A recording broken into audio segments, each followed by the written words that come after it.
early sunrise, the colors of the morning all inside your eyes. The world awakens in the light of the day.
Olá, bom dia, amados, graça e paz da parte do nosso Senhor e Salvador Jesus Cristo. Muito bom mais uma vez o privilégio que o Senhor nos concede de estarmos meditando na palavra dele, né? Ministrando a sua santa palavra. E para mim hoje é ainda até mais especial, devido aí às lutas que nós passamos e vencemos, graças a Deus, o Covid, não é? Tivemos aí algumas semanas de luta e o Senhor nos concedeu a vitória. Então é mais um motivo de alegria, porque podemos servir o Senhor ainda mais, não é?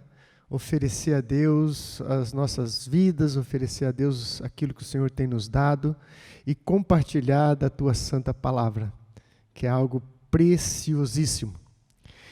E quero compartilhar hoje de uma palavra. Na verdade, o Senhor me moveu, não é, nesses dias para falar sobre fé. E eu já ministrei 2 palavras sobre o tema de fé, e essa será a terceira palavra. Talvez foi até um propósito de Deus, não é, de estar me movendo para ministrar sobre fé, e porque depois eu precisei de fé para vencer. E costumo dizer que uma coisa é você pregar sobre fé, outra coisa é você estar no meio de uma tempestade e ter que exercitar a fé, não é? E hoje eu tenho uma palavra que eu creio que é da parte do Senhor, uma palavra cujo tema é o mecanismo ou os mecanismos da fé. Nessa sequência, né, nessa série que eu tenho ministrado sobre fé, a primeira mensagem eu falei sobre crer novamente. Falei dos inimigos da fé, não é? Que roubam a nossa fé, e a necessidade de crermos novamente, de nos despertarmos para a fé. Depois eu preguei sobre vivendo em fé, onde eu abordei já esse mecanismo da fé, que é termos um foco certo, uma visão certa daquilo que queremos, sermos específicos naquilo que desejamos e pedimos ao Senhor. E depois eu completei com a necessidade de batalharmos a batalha da fé. E nessa mesma sequência hoje eu quero meditar com vocês, pensar com vocês, quais são os mecanismos da fé, né?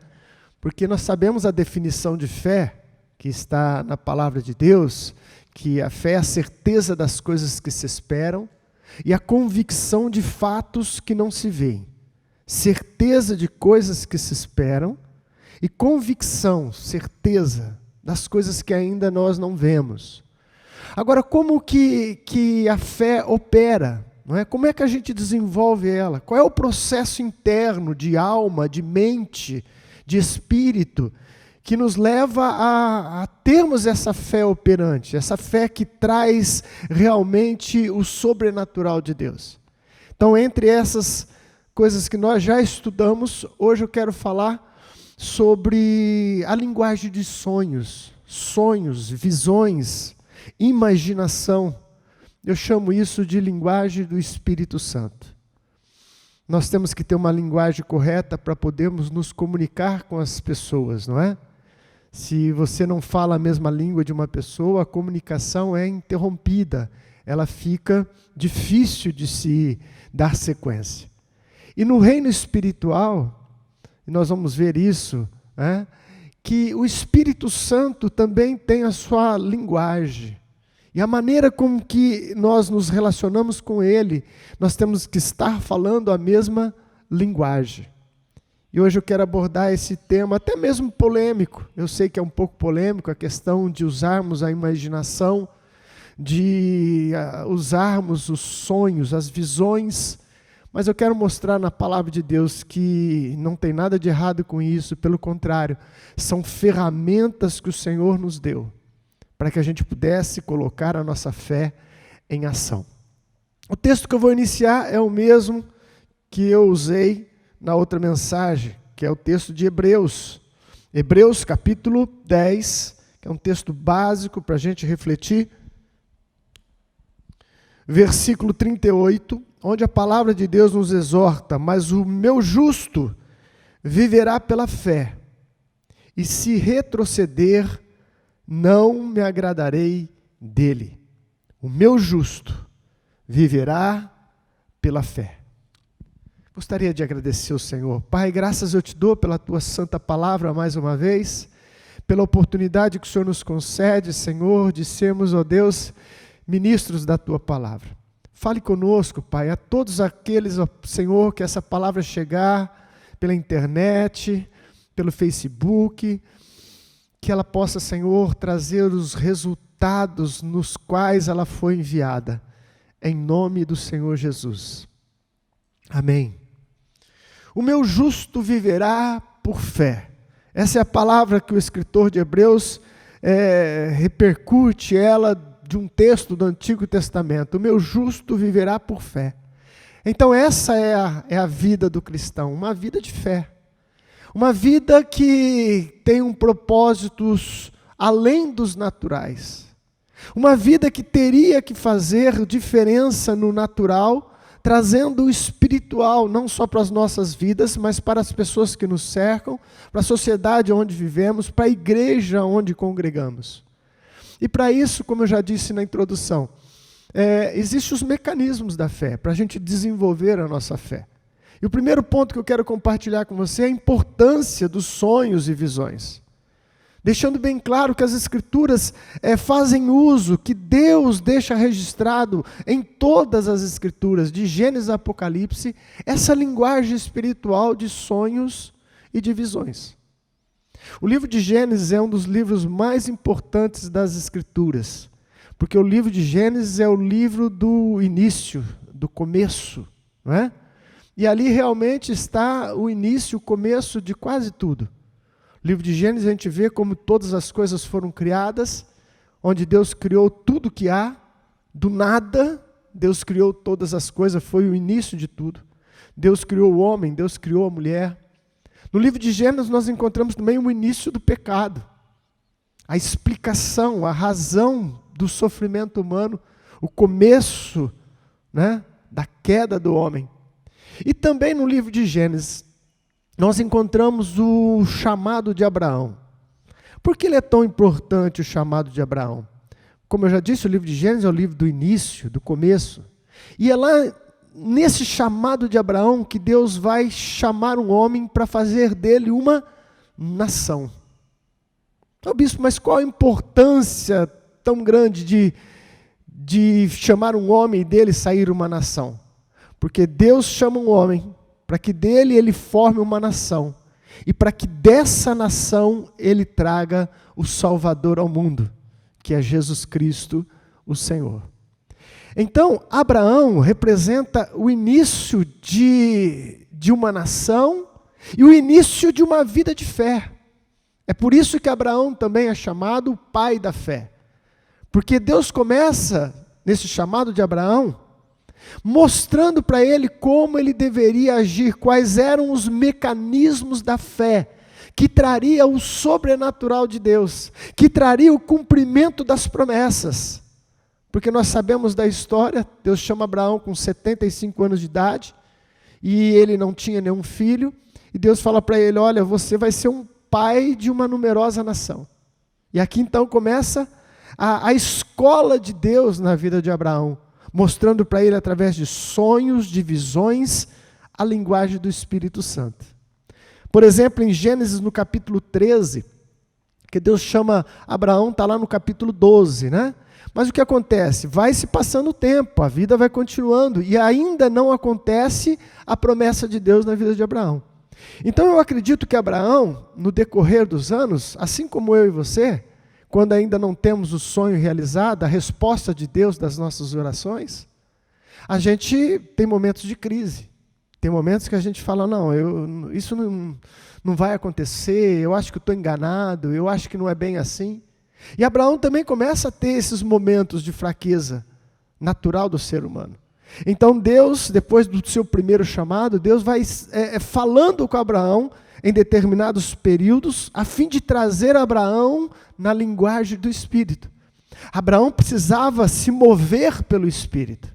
E em Gênesis capítulo 13, versículo 14 e 15, já é um segundo momento que Deus fala com Abraão. E Deus fala com Abraão, olha, Abraão, sobe aqui e olha toda essa terra. Olhe para o norte, para o sul, para o leste, para o oeste.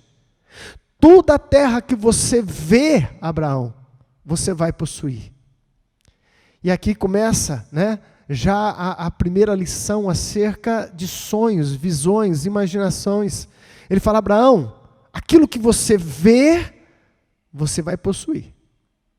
Não é aquilo que você toma posse simplesmente, você precisa trabalhar com essa área que Deus nos deu, que é os sonhos, as visões, a imaginação. Veja, Abraão, porque aquilo que você vê, você vai tomar posse. Eu acho isso fantástico. E Abraão então olha, começa a esticar o seu olhar e começa a visualizar aquilo que era a promessa de Deus, que era a terra prometida, que era dali então sair uma grande nação. Mas novamente nessa escola de Deus, na linguagem do Espírito, o tempo passa. E um tempo é uma ferramenta de Deus, não é? Nem sempre nós temos tudo no mesmo instante, no mesmo tempo, na mesma hora. E o tempo passa e Abraão entra em novas crises, ao ponto de falar com Deus, mas Senhor, que promessa é essa? Como que eu vou ser o pai de uma numerosa nação, se eu não tenho filhos? O meu filho, o meu herdeiro, será o meu servo, Eliezer, o Damasceno, vai ser o escravo da casa, vai ser o meu herdeiro, eu não tenho filhos. Aí novamente Deus trata com Abraão e chama ele novamente para ele começar a viver e a experimentar essa realidade dos sonhos e das visões. Deus chama Abraão para fora da tenda e fala, Abraão, sai para fora. Olha para o céu, Abraão. Diz que a noite no Oriente, num deserto, uma noite sem chuva, é a coisa mais linda do mundo, porque você consegue contemplar um número enorme de estrelas. Então Abraão sai para fora naquele deserto e Deus fala, olha para o céu. Conte as estrelas, se é que você as pode contar. Assim será a sua descendência. Assim será a sua descendência. Então, provavelmente, Abraão começou a partir daí a ver, toda vez que olhava para o céu, toda vez que ele via as estrelas, ele se lembrava da promessa de Deus e falava, a minha descendência será como as estrelas do céu. nós seremos um povo numeroso, nós seremos uma nação numerosa, forte. E Deus estava fazendo o que com Abraão? Chamando Abraão para sonhar. Chamando Abraão para ver o seu futuro. Chamando Abraão para a linguagem espiritual de sonhos e visões e imaginação. E Abraão, a partir dali, diz a palavra de Deus, que Abraão creu em Deus e isso lhe foi imputado como justiça. Aleluia! Isso está no livro de Gênesis. No livro de Gênesis nós encontramos outros e mais outros, e toda a palavra de Deus fala de sonhos e visões. Nós encontramos depois a história de José, todo mundo conhece, José do Egito. E Deus ainda chama ele quando é um garoto de 17 anos e dá a ele o quê? Um sonho. Ele tem um sonho onde a sua própria família, onde os seus pais iriam se curvar para ele, reverenciando a vida dele. Que ele seria um líder tal que todo mundo se curvaria diante dele. E a história de José é linda, é maravilhosa. Talvez José seja o maior tipo de Cristo no Antigo Testamento. E José passa por várias coisas. É traído pelos irmãos, é jogado num poço, é vendido como escravo. Depois é preso injustamente. E em todo esse período da vida de José, havia dentro dele um sonho. Porque Deus implantou um sonho no coração dele. Para que quando ele tivesse a fraqueza natural, a sua fé não estivesse muito firme, ele se lembrasse, Deus me deu um sonho, vai acontecer, vai acontecer. E assim o foi, nós sabemos da história. José sai de um calabouço, de uma cadeia, de uma prisão, para o palácio. E se torna o segundo maior homem poderoso da terra naquela época. Por quê? Porque Deus trabalhou com um mecanismo de sonhos, visões, e o projeto de Deus se concretizou na vida de José, porque ele também colocou a sua fé em ação. E aí vai, entre os profetas, a época dos profetas, Deus fala com Jeremias, com Isaías, fala com todos os profetas, mas aí você pode pensar, certo, bispo, mas depois da morte de Cristo, do resgate do Senhor Jesus, na nova aliança, as coisas agora mudaram. O Espírito Santo foi derramado sobre a igreja. Sim, o Espírito Santo foi derramado, e esse é o maior presente que um homem pode receber, ser cheio do Espírito Santo. Mas na nova aliança, na nova dispensação, também Deus faz uso de sonhos e de visões. Nós temos no livro de Atos, depois você confere na sua casa, Atos capítulo 9, versículo 10 ao 11. Deus chama Ananias em uma visão, fala, Ananias, eu tenho uma missão para você. Vai na rua que se chama direita, na casa de Judas, e lá você vai encontrar um homem que está orando.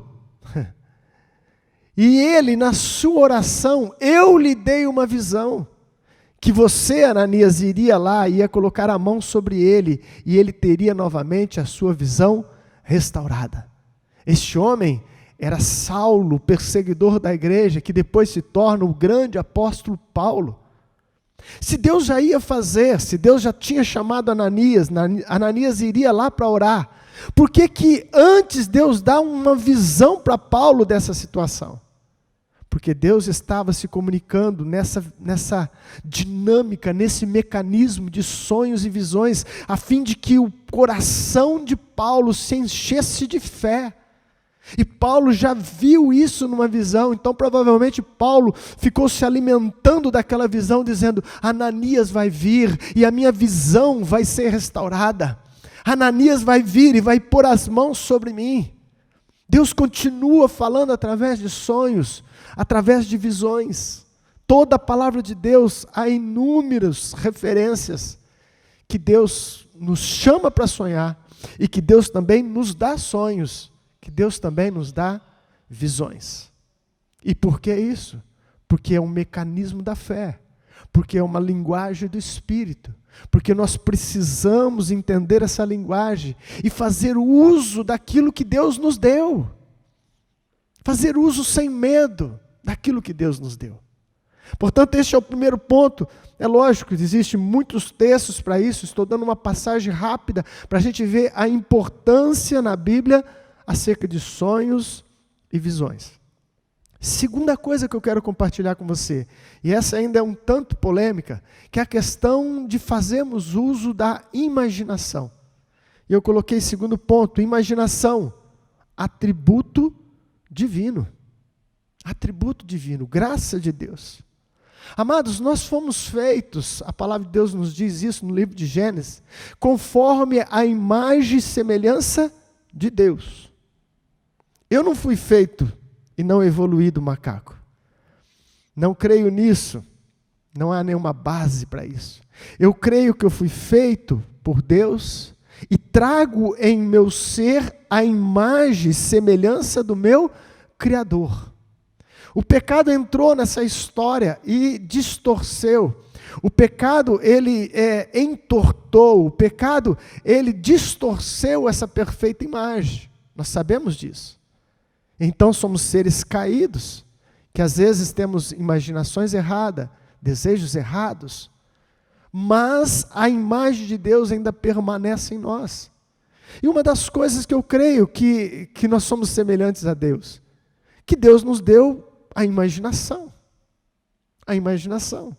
E algumas pessoas têm muito receio de entrar neste campo da imaginação. Por quê? Porque existem muitas filosofias orientais que fazem uso da imaginação. Por exemplo, os budistas fazem uso da imaginação. Tem um momento em que eles ficam meditando, né? E nessa meditação, eles criam imagens daquilo que eles gostariam de ser ou de ter. E fazem uso da imaginação. Existe outra religião oriental, que é a meditação transcendental, por exemplo, que também usa um bom tempo do seu culto, se é que podemos dizer, das suas reuniões, para que as pessoas fazem uso da sua imaginação e imaginam aquilo que elas gostariam de ter. Muitas são as religiões orientais que fazem uso da imaginação. E por isso, muitas vezes, nós, os cristãos, ficamos um pouco preocupados ou receiosos de termos os nossos momentos de meditação e usarmos a imaginação que Deus nos deu. Mas, na verdade, deveria ser exatamente o contrário, porque essas filosofias orientais, elas simplesmente descobriram que existe um potencial no ser humano que foi dado por Deus e que ele pode ser usado. E qual a diferença deles para conosco? Nós somos o povo lavado pelo sangue do Cordeiro, nós temos a revelação de Deus, nós servimos o único Deus verdadeiro, e temos que também falarmos a linguagem do Espírito, tirando aquilo que é errado, o foco errado, porque geralmente nessas religiões orientais, o foco é o homem é poderoso. O homem tem atributos divinos. Algumas chegam até a dizer que os homens também são seres divinos. Mas nós não, nós temos a revelação de quem nós somos. Somos seres à imagem e semelhança de Deus, mas decaídos. Não é possível que nós tenhamos uma imagem errada acerca disso, porque a Bíblia é muito clara. E ela diz que a nossa justiça é como trapo de imundícia diante de Deus. Ou seja, sem a redenção de Cristo, sem o sangue do Cordeiro, nós não teríamos nada, não teríamos acesso à graça, não teríamos a salvação eterna, não teríamos o Espírito Santo. Portanto, nós os cristãos, nós não temos engano acerca de quem nós somos. Portanto, o nosso foco é correto, somos seres decaídos, mas alcançados pela graça de Deus. O sangue do meu Senhor me purifica de todo pecado. E hoje eu sou adotado, eu sou chamado para ser filho, pois diz a palavra, todos quantos o receberam, deu-lhes o poder de se tornarem filhos de Deus. Então, nós temos que ter o equilíbrio certo.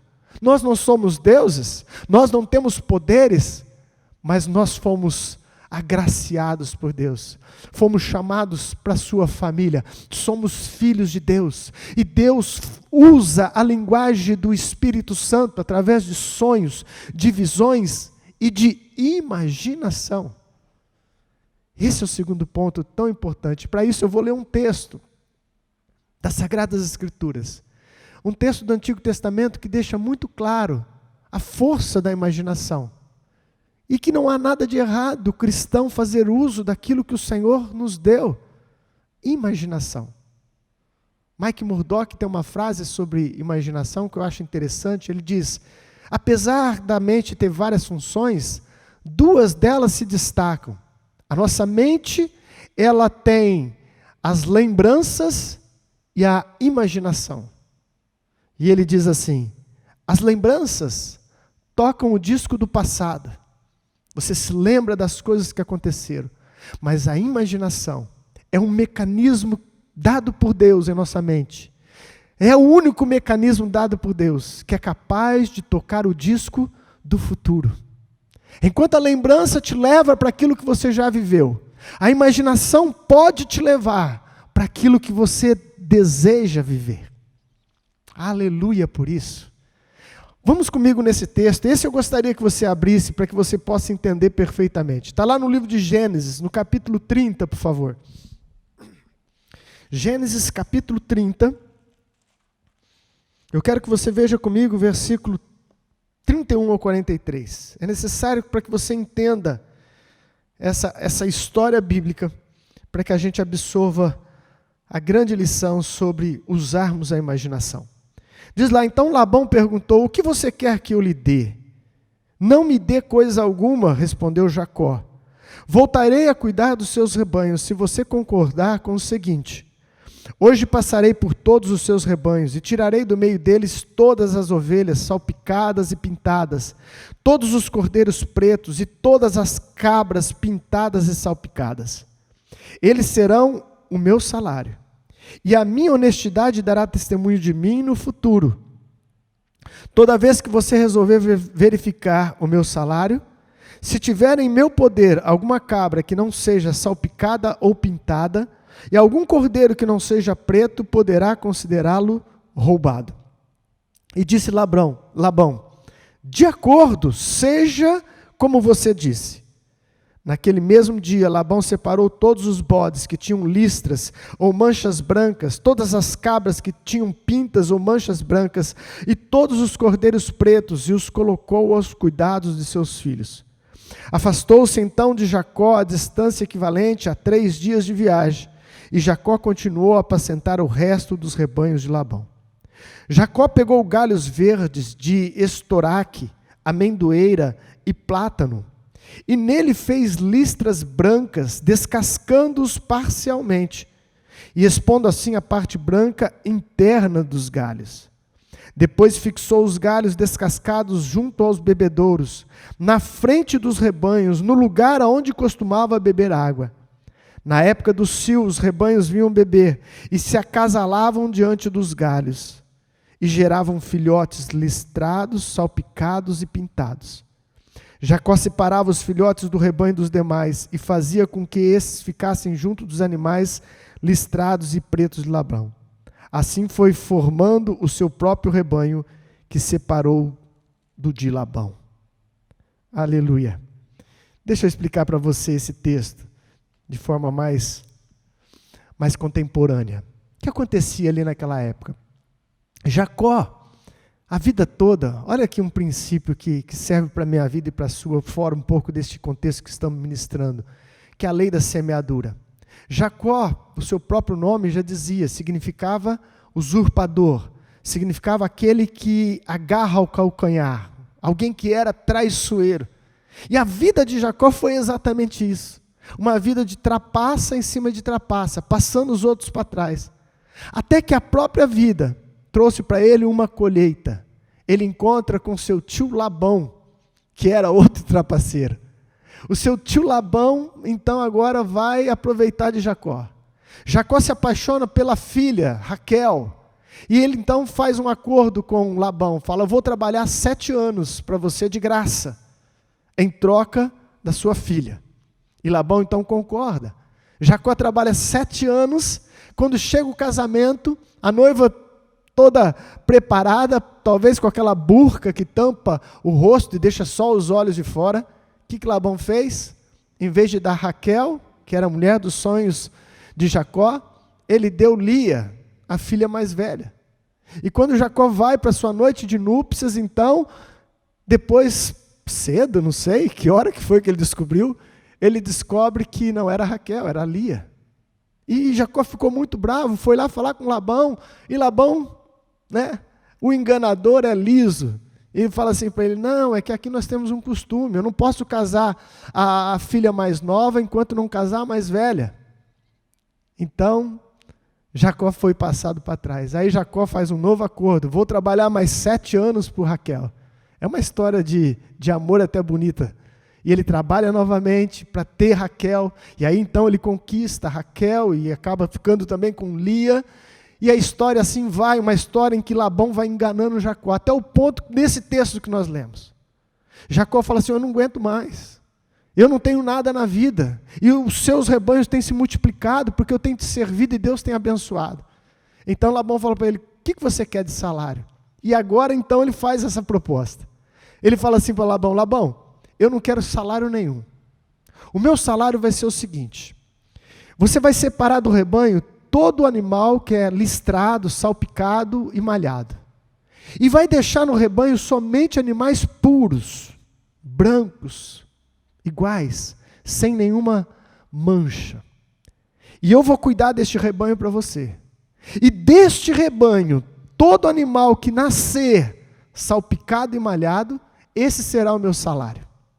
Olha que proposta que ele faz. Labão, o expert em enganar, quando viu essa proposta, ficou todo contente e falou assim, agora eu estourei. Como é que pode ele me fazer uma proposta dessa? 2 animais brancos, a chance de gerar um animal malhado ou salpicado é quase que de 1%. É uma coisa quase impossível. Então Labão amou a proposta. E aqui é uma história que Deus permitiu, e que Deus instruiu a Jacó, eu creio que foi algo de Deus no coração de Jacó, para que Jacó fizesse uso da linguagem espiritual de imaginação. O que ele faz então?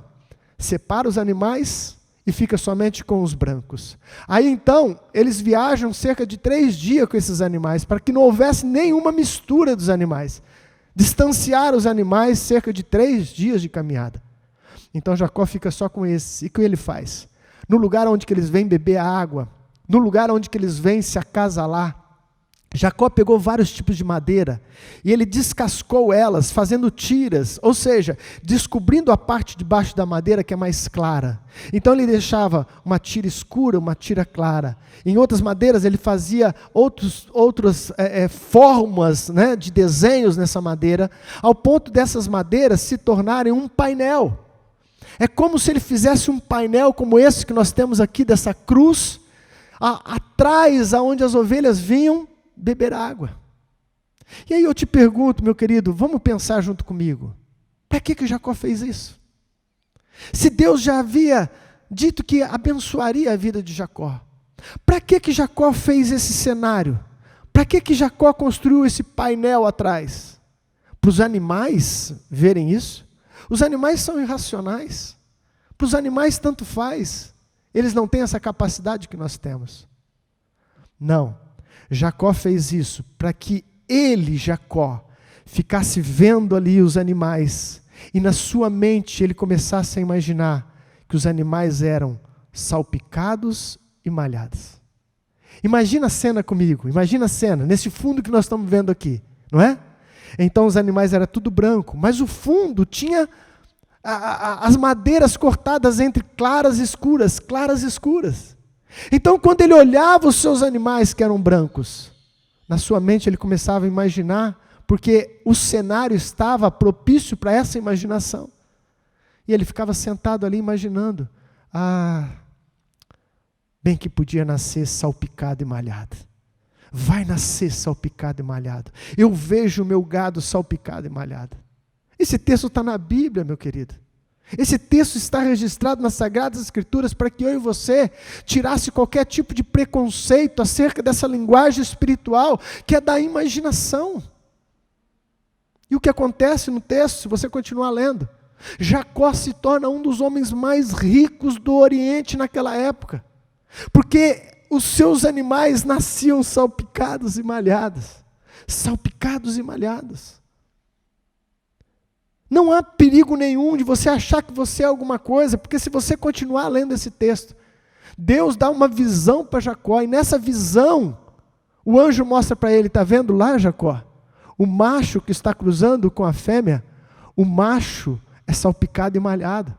Ou seja, este milagre foi operado por Deus, foi operado pelo Todo-Poderoso, mas ele precisava, não sei se é esse o termo que eu posso usar, que Jacó falasse a linguagem espiritual e imaginasse aquilo que ele queria para a sua vida. E essa imaginação, esse dom dado por Deus, trouxe o milagre na vida de Jacó. Trouxe o milagre na vida de Jacó. Portanto, meus amados, por que temermos em usar aquilo que Deus nos deu? Nós temos que aprender a usar as ferramentas do Espírito e começarmos a colocar as nossas imaginações em ação. Começarmos a sonhar com aquilo que queremos, não com aquilo que não queremos. Um dos nossos problemas e das nossas orações é que quando vamos orar e vamos falar com Deus, nós sempre falamos do problema. E choramos por causa das coisas que não temos. E choramos por causa das nossas aflições, por causa das nossas lutas. E eu não estou dizendo que a gente não pode chorar diante de Deus. Porque se você ler os Salmos de Davi, muitos foram os momentos em que Davi também chorava diante de Deus e falava: até quando, Senhor, o Senhor não vai fazer justiça? Até quando os meus inimigos vão me perseguir? Mas o que eu estou dizendo para você é que você não pode terminar a sua oração somente apresentando a Deus o que está errado. Você tem que entrar nesta linguagem espiritual e ter um momento seu em que você vai criar a imagem daquilo que você quer para a sua vida, daquilo que você quer para o seu ministério, daquilo que você quer para a sua casa, daquilo que você quer para as suas finanças. Então você usa a sua imaginação. É um dom que Deus te deu. É um dom que Deus nos deu, a imaginação. E por que não usá-la? Você, meu querido, que é ministro do Evangelho, você que é um líder evangélico, você que é um membro da igreja, sonhe com a sua igreja. Imagine a sua igreja do jeito que você gostaria que ela fosse. Se você não tem músicos no louvor, imagine o seu púlpito cheio de músicos, guitarrista, baixista, tecladista, baterista. Imagina gente que louva, gente que canta, gente que traz a presença de Deus nos louvores. Se a tua igreja não tem um ministério forte de casais, e você acha isso muito importante, imagina casais aliançados no Senhor, imagina uma liderança forte de casais, congressos de casais. É isso que nós precisamos. Falar a linguagem do Espírito. Não é só chorar na presença de Deus, é colocar a nossa fé em ação, é acionar os mecanismos da fé. Eu vejo com os olhos da fé. Como é que nós vamos colocar a fé em ação? A fé é a certeza das coisas que se esperam, a convicção de fatos que não se veem. Não existe ainda, eu preciso imaginar isso. Não existe ainda, eu preciso sonhar com isso. Eu chego a dizer, ouso a dizer, que Deus sonha, que Deus imagina. Porque como Deus ia criar um leão sem imaginar um leão? Como Deus ia criar todas as coisas sem imaginá-las na sua mente? Ele precisou também fazer o uso da imaginação. E Deus fala conosco nessa oportunidade, para que eu e você comece a ver aquilo que nós desejamos e queremos para as nossas vidas. Aleluia! Você não precisa de cortar varas e descascar as varas O que nós precisamos é agarrar na palavra de Deus, pois existe inúmeras promessas na palavra de Deus, para a minha vida e para a sua. Pega nas promessas de Deus e começa a vê-las acontecendo na sua vida, acontecendo na sua casa. Sonha com isso. Aleluia. E em terceiro lugar, eu quero falar de mais um mecanismo que vai fazer a nossa fé ser operante. E este mecanismo é tão importante quanto os outros. Nós precisamos ter um desejo ardente por aquilo que nós oramos, por aquilo que nós dizemos que queremos. Nós não podemos ser frios ou mornos, porque a palavra de Deus deixa claro, Deus trabalha com quente, com gente que coloca paixão, com gente que coloca ardor, com gente que tem desejos realmente firmes naquilo que querem. É assim que Deus opera. Tem um texto do Antigo Testamento, da vida de Davi, que mexe muito comigo. Eu já ministrei uma palavra sobre isso, sobre sonhos em cima desse texto. Eu estou dizendo e me referindo ao sonho que Davi tinha, de construir um templo ao Senhor. Se você olhar em toda a Bíblia, você não vai ver Deus pedindo isso a Davi. Você não vai ver Deus pedindo isso ou revelando isso aos profetas. Parece-nos que este sonho brotou no coração de Davi. Pode até ser que Deus o tenha colocado, este sonho, no coração dele. Mas Deus mesmo diz nas Escrituras que ele não pediu para ter um templo. Mas as Escrituras falam, e eu quero ler esse texto com você, está lá em 1 Reis, capítulo 8. As Escrituras falam desse sonho de Davi. Ah, que sonho, que desejo ardente que tinha no coração de Davi. 1 Reis, capítulo 8, versículo 17, ele diz assim, aqui é Salomão falando acerca desse sonho de Davi. Meu pai Davi tinha o coração, o propósito de construir um templo em honra ao nome do Senhor, o Deus de Israel. Mas o Senhor lhe disse, você fez bem em ter no coração o plano de construir um templo em honra ao meu nome. No entanto, não será você que o construirá, mas seu filho que procederá de você, ele construirá o templo em honra ao meu nome. Aleluia. Sabe o que eu gosto desse texto? É da resposta de Deus para Davi. Você fez bem em querer. Ah, Davi, você não vai construir, Davi. O seu sonho vai ser realizado através do seu filho. Mas não fique frustrado não, Davi, porque você moveu as engrenagens espirituais, você fez bem em querer. Aleluia. Você fez bem em desejar, Davi. E esse sonho ardente, esse desejo ardente de Davi, fez com que Deus também quisesse ou permitisse que fora construído um templo em homenagem ao seu nome. Mas Davi não tinha um sonhozinho. Não era uma coisa passageira. Você está conseguindo entender, amado, o que eu estou dizendo? Não é um sonho de criança, simplesmente como quem sonha e amanhã já não se lembra mais. Davi tinha um desejo ardente. Quando você lê o Salmo 132, que é uma citação desse desejo do coração de Davi, Davi faz uma aliança com Deus e diz assim, eu não entrarei nos meus aposentos, não darei descanso aos meus olhos, nem repouso às minhas pálpebras, até que eu veja construída a casa do Senhor, do Todo-Poderoso. Olha o desejo de Davi. Ele chega ao ponto de dizer, eu não vou entrar no meu quarto para descansar. Eu não vou usufruir do meu palácio, até que eu tenha esse sonho realizado. Porque ele dizia assim, eu tenho casa, mas o meu Deus não tem casa. É lógico que era uma visão limitada acerca da grandeza de Deus, que não precisa de casa, que não habita em templos humanos, mas para a realidade dele, para aquele momento, isso era uma verdade. Então ele diz, eu não darei descanso aos meus olhos, enquanto eu não realizar o sonho de construir um templo para o Senhor, o meu Deus. E esse sonho se realiza no seu filho. Nós conhecemos a história. Salomão constrói um templo para o Senhor, um maior templo já construído. Magnífico, extraordinário. Por quê?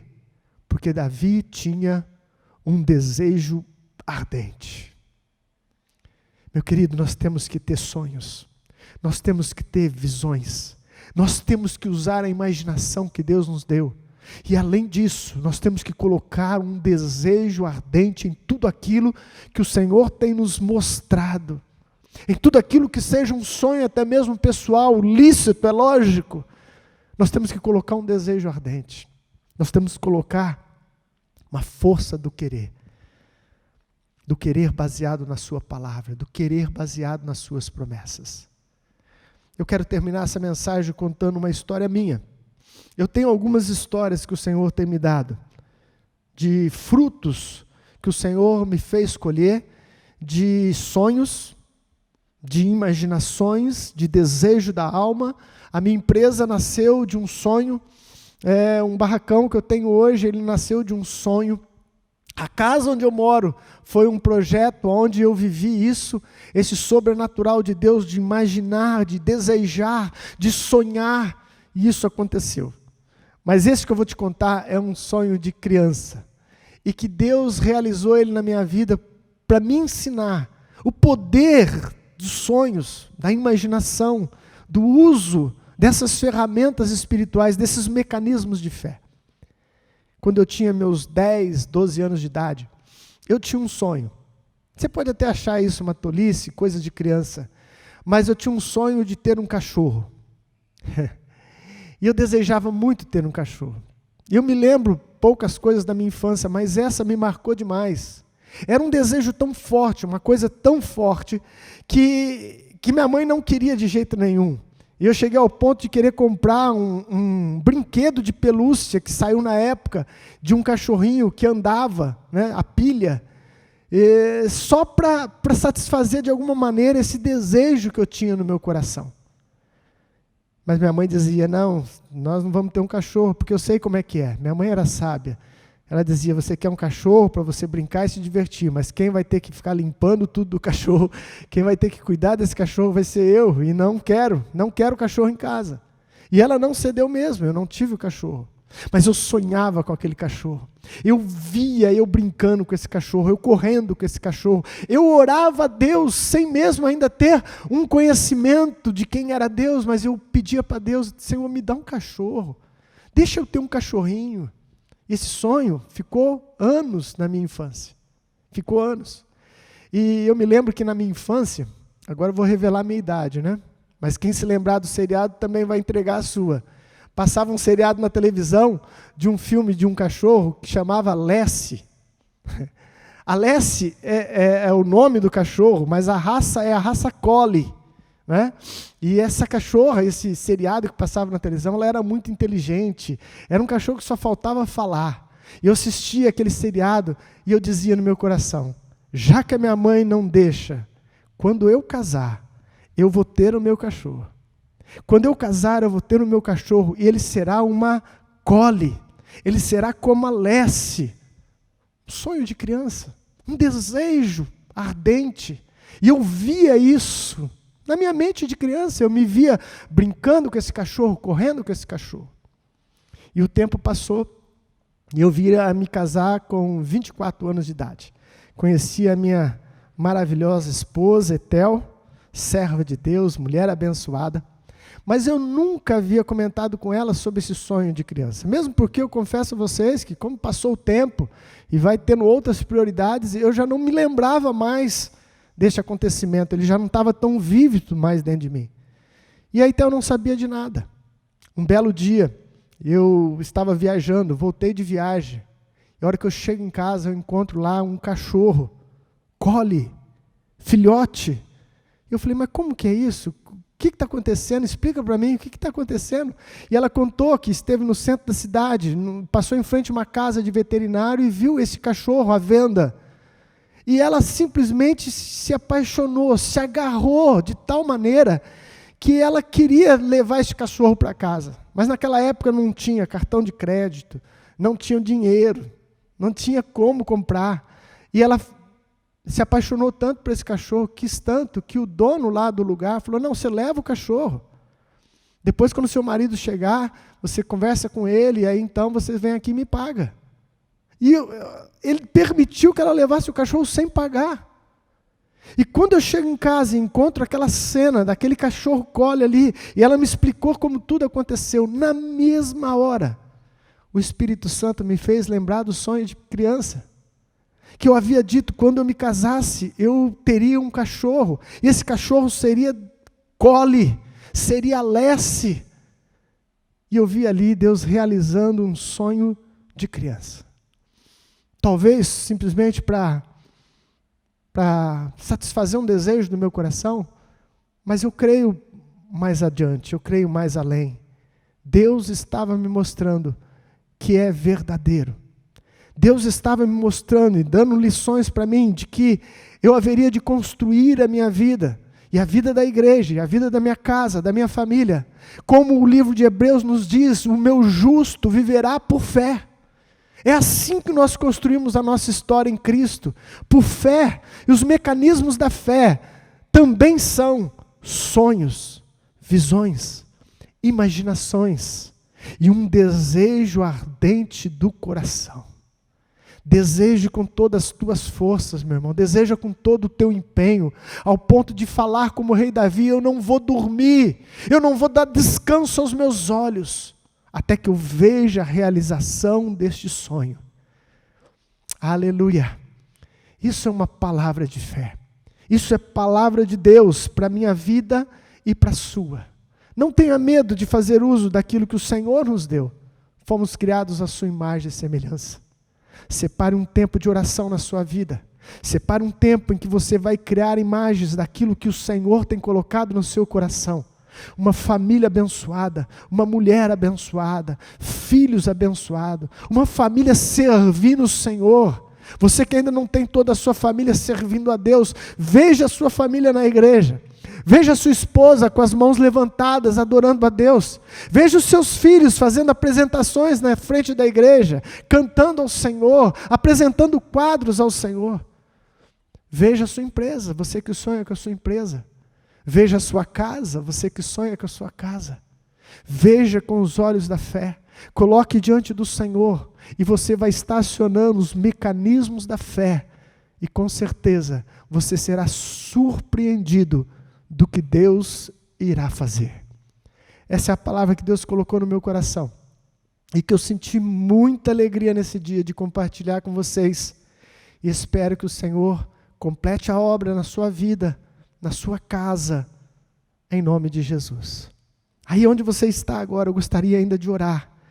Se você quiser curvar a sua cabeça, fechar os seus olhos, quem sabe agora o Senhor vivificou um sonho que Ele colocou no seu coração há anos. Quem sabe agora esse sonho estava adormecido, amortizado, devido aos nãos da vida. Quem sabe agora você pode novamente trazer esses sonhos à existência e voltar a acreditar. Feche os seus olhos. Pai amado, eu te dou graças, Senhor, pela grande oportunidade que eu tenho de compartilhar a Tua palavra, de ser instrumento de Deus, Pai. Oh, meu Senhor, a Tua igreja, Senhor, precisa viver o sobrenatural. Nós fomos feitos à Tua imagem e semelhança, e Tu és o Deus do impossível.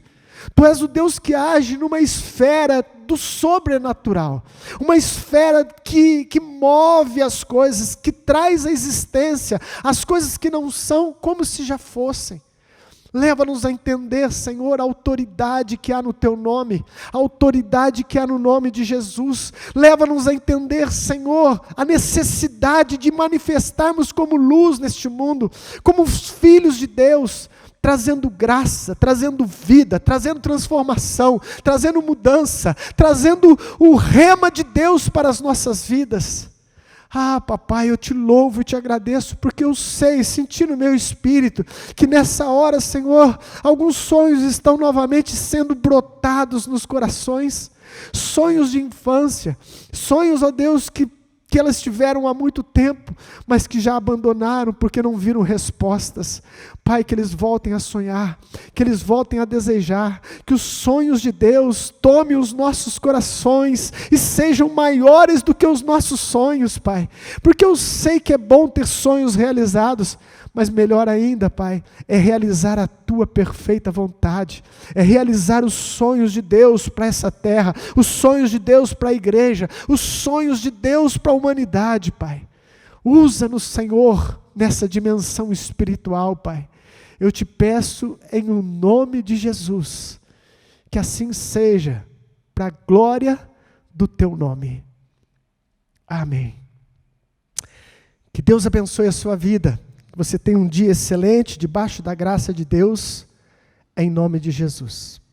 Amém.